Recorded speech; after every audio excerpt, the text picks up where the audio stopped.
Alright, we just got a whole bunch more news about the endgame around Dune Awakening, the upcoming, of course, Dune MMO that I've been covering here on this channel.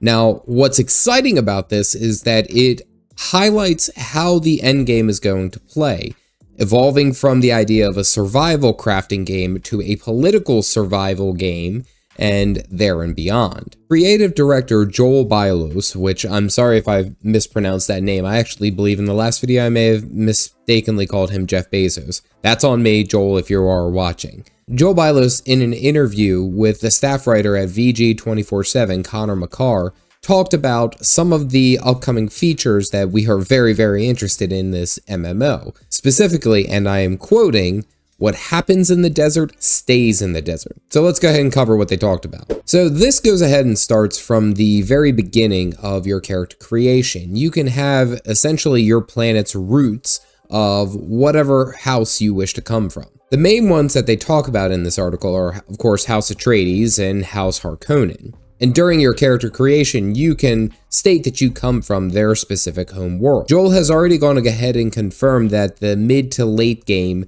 of Dune Awakening is going to be centered around these specific houses that you join. Now, it seems like it's going to be faction warfare, either between House Atreides and House Harkonnen. Both of these houses are going to be vying for your specific attention, and you, of course, will work with their specific handlers to gain a reputation, work with them, and then eventually be offered a spot within their house. And on top of that, each faction has its own specific hubs that you'll be able to visit and be able to stay within. Very similar, and in this article, they kind of give the idea of a Horde versus Alliance from World of Warcraft. You have these main city hubs that are for each of the respective factions.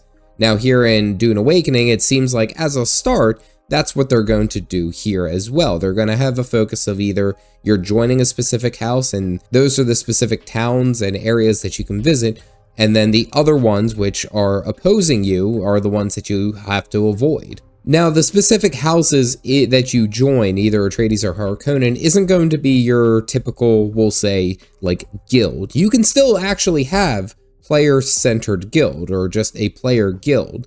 However, those are essentially your allegiances to whatever house you decide to go with. Now, the idea of the guilds are going to be that they can just be your real-life friends or some people that you meet in-game that you really have a cohesive network with, and then go from there.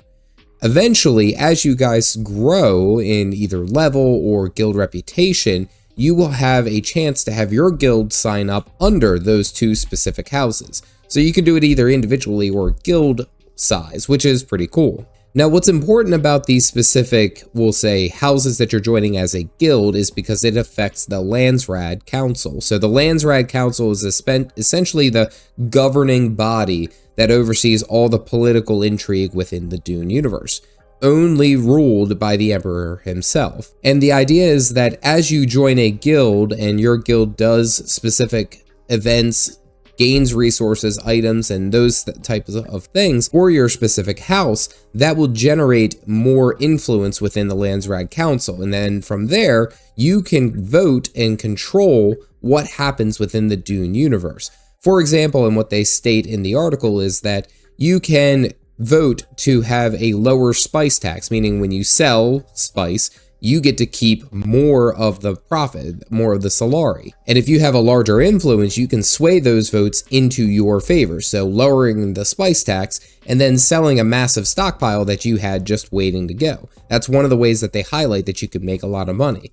But the idea seems to be this overarching, we'll say, control of what's happening, is that this is like a higher power, a supervisor to the specific houses that are here on Arrakis. But the idea is that you, your guild, and whatever house you're trying to improve upon is voting on these Landsraad councils. And if you want a better idea of this, I would suggest you go ahead and take a look at Dune Spice Wars. They did a very good job explaining the Landsraad Council and kind of what it does in there. Now, joining a guild or joining a house are two very different things. So a guild, what it seems like, based off of the article, is that you are going to be with your friends, and like those are Those are friendlies. You can't touch them. You can't do anything with that. However, if there are other players out in the deep desert who are not guild members, but a part of the same house, there is nothing saying that you can't kill them and take their resources.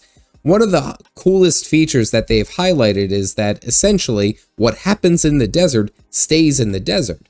Meaning if you are out there and you see another House Atreides member, you don't have to go and assist them with whatever they're doing or anything like that.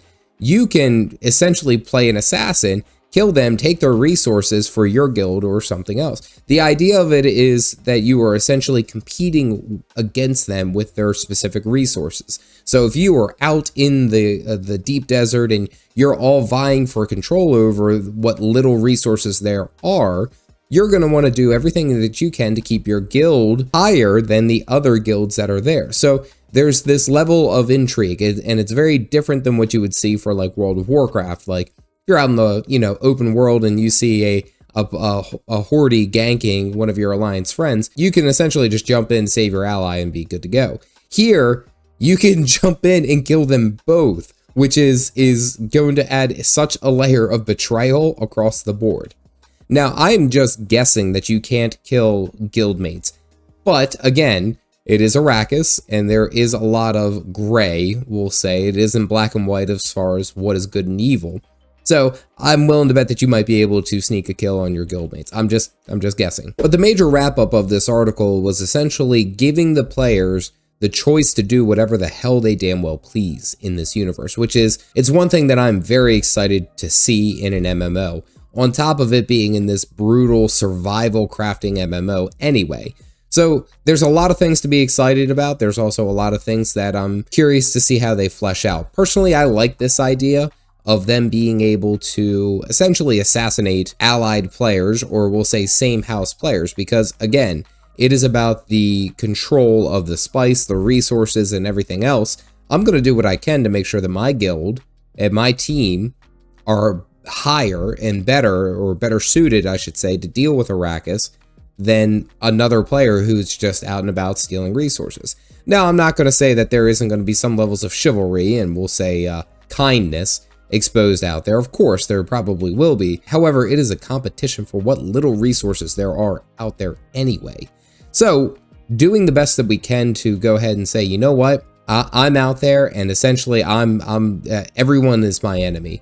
Is essentially what it could be like. Now, not to fret for those who do more of the PvE action. Now, it seems like there are still some areas that are going to be marked specifically for player versus player. So those who are interested in just PvE content, they do have like what they call dungeons, which are basically ecology labs, which I covered that in a previous video. But the idea of it is that you are able to go out there, go into your specific dungeons, your PvE, and you don't even have to mess with anything player versus player. And Joel has made a very big point of saying that isn't the case. Like, it isn't just strictly a PvP MMO, it's one that you can play the way that you want, and if you don't want to do player versus player, there's that option. So don't fret. Don't get too scared away from this game. Now, there's a lot of different systems that look like they're going to be able to be put into this game, and a lot of different, we'll say, social intrigue, so influence, and we'll say, like power levels within guilds. It's shaping up to be pretty interesting, but I like the idea of it essentially being the Wild West out in the desert. Is like, I'm out there, I can do whatever I want.